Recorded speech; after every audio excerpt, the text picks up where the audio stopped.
I want to preface this video by saying that if you haven't seen part 1, you should go and watch it to get a better understanding of the context of this video. This video will primarily focus on why I believe replicants will likely not and should not be a part of our civilization in the near future. This will likely not please some of you, but I'll explain myself as to why I believe this is the case. Let's begin with the first point: women. Women will undoubtedly be the biggest obstacle for anything that is used to replace them. If you do not factor in human women's reproductive abilities, their actions and behaviors can be replaced with replicants. This process of women protesting against replicants will likely begin with the introduction of replicants into the commercial market. At the price of perhaps several million US dollars per replicant, they will be out of the reach of most people and will only be bought for the wealthy elite and large corporations. Most women at this stage will not have an anti-replicant fervor. This is because, as I have just mentioned, replicant women will be reserved for the wealthy elite who could afford them, and as such, direct interactions between replicants and the common population will be rare. The problem will arrive once the replicants become cheaper to manufacture and purchase. I think it's important not to underestimate the power of women. Women in government are going to be against this. Wives are also going to be against this. Girlfriends are going to be against this. Your cuckold friends and the cuckolds in government will be virtue signaling these women in order to gather support, power, and influence. When half of a country's population is willing to support the ban on female replicants, then you can understand why politicians will preach about banning replicants, or at least controlling the distribution of replicants. Some of you may say that women will not want to ban replicants because women would want to buy male replicants. My answer to that sentiment will be this: women despise submissive men. Women also despise men that don't have assets. I am of course making generalizations here, but what I want to say is that replicant men with no assets and whom are submissive to their female masters will not be attractive. They will be less than 50% of the market. Human women will not be invested in replicants, and they will want replicants banned because they don't want their position and power in society to be usurped by contenders. The second point I want to make is that the government is going to heavily regulate the replicant industry. In my last video, I spoke about how China has 30 million more men than women. I explained in that video that if female replicants existed for these men, you would have 30 million female replicants for 30 million Chinese men. Who will these replicant women be loyal to? Will they be more loyal to their owners instead of the Chinese government? What happens if these replicant women are incompatible with Chinese ethics and behavior? To have female replicants banned or heavily regulated in China would not be a difficult task. All it can take is to have 10 or so female replicants protest against the government for those replicants to be banned for the public. A replicant with a high intelligence and good ethical beliefs will be inherently opposed to oppressive governments. Another threat that governments don't want to deal with is private replicant armies.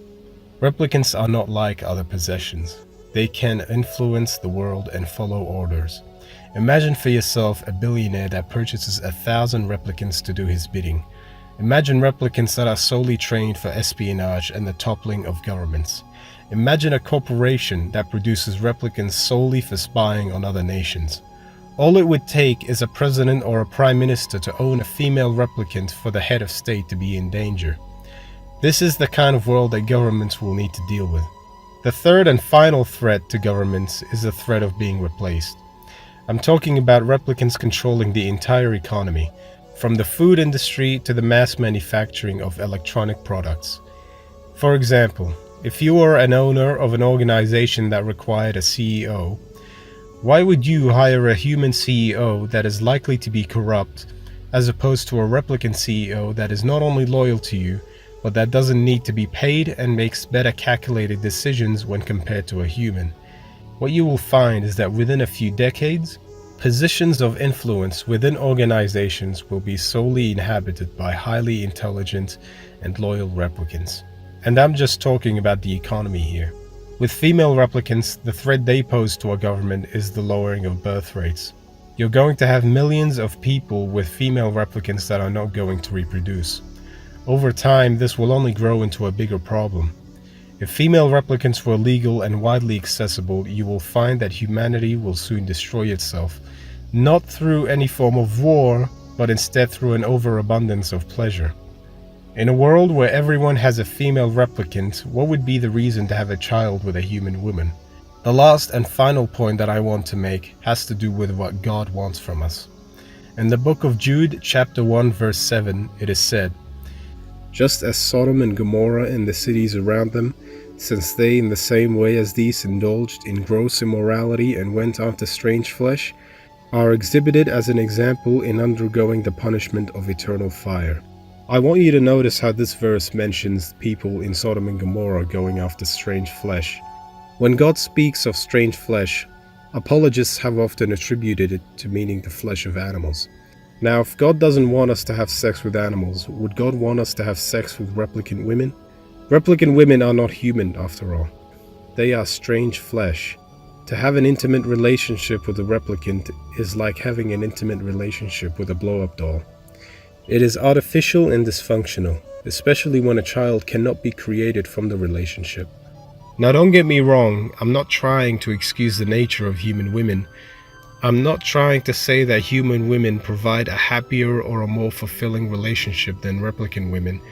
The fact of the matter is, one form of relationship is not of God, while another is.